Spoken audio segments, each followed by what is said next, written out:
Hello, ഇന്ന് നമ്മൾ വളരെ ടേസ്റ്റിയും അതുപോലെ തന്നെ വളരെ സോഫ്റ്റും ആയിട്ടുള്ള ഒരു ചോക്ലേറ്റ് കേക്കിൻ്റെ റെസിപ്പി ആട്ടോ ചെയ്യാൻ പോണത്.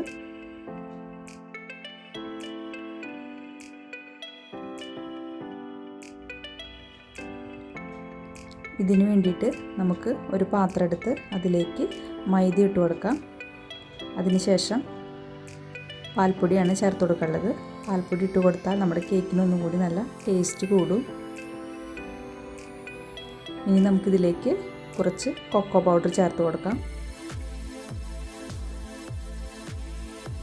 പഞ്ചസാര പൊടിച്ച് വെച്ചിട്ടുള്ളത് ഇട്ട് കൊടുക്കാം.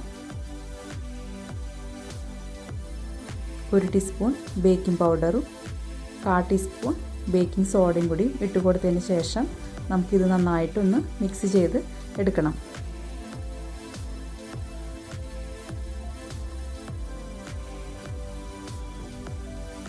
ഇതുപോലെ നന്നായിട്ട് മിക്സ് ചെയ്തതിന് ശേഷം നമുക്കിതൊന്ന് മാറ്റി വയ്ക്കാം.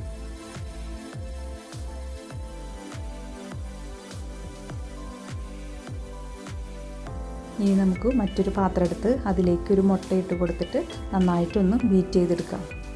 മുട്ട നന്നായിട്ട് ബീറ്റ് ചെയ്തതിന് ശേഷം നമുക്കതിലേക്ക് മെൽറ്റാക്കിയിട്ടുള്ള ബട്ടറാണ് ചേർത്ത് കൊടുക്കാനുള്ളത്. ഇനി നമുക്കിതിലേക്ക് വാനില എസൻസും പൈനാപ്പിൾ എസൻസും കൂടി ചേർത്ത് കൊടുത്തതിന് ശേഷം നന്നായി വീണ്ടും മിക്സ് ചെയ്ത് എടുക്കാം.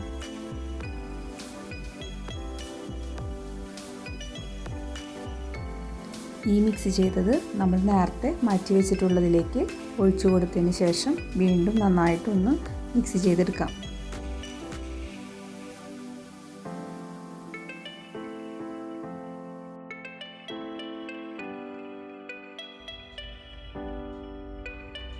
ഇനി ഇതിലേക്ക് നമ്മൾ കുറേശ്ശെ പാല് ചേർത്ത് കൊടുത്തിട്ട് വേണം നമ്മുടെ കേക്കിൻ്റെ ബാറ്റർ തയ്യാറാക്കാനായിട്ട്.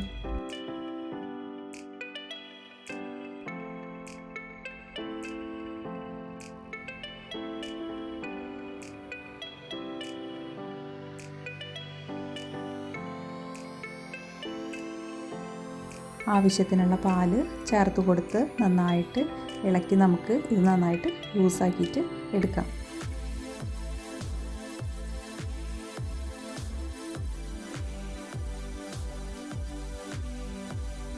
ഇതുപോലെ ലൂസായി കഴിഞ്ഞാൽ നമുക്ക് കേക്കിൻ്റെ മിശ്രിതം ബീറ്റർ ഉപയോഗിച്ചോ വിസ്ക് ഉപയോഗിച്ചോ ഒരു 5 മിനിറ്റ് നേരം നന്നായിട്ടൊന്ന് ബീറ്റ് ചെയ്തിട്ട് വേണം എടുക്കണം.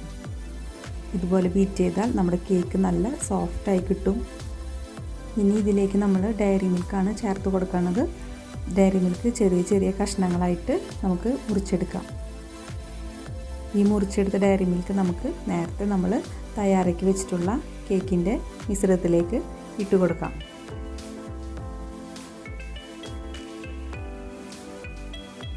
ഇനി നമുക്കിതിലേക്ക് കുറച്ച് കാഷ്നട്ടും കൂടി ഇട്ട് കൊടുത്തതിന് ശേഷം നന്നായിട്ടൊന്ന് ഇളക്കിയെടുക്കണം. ഇത് നന്നായിട്ട് ഇളക്കിയെടുത്ത് കഴിഞ്ഞാൽ നമുക്ക് കേക്ക് ബേക്ക് ചെയ്യാനുള്ള പാത്രത്തിലേക്ക് ഇത് ഒഴിച്ചു കൊടുക്കാം.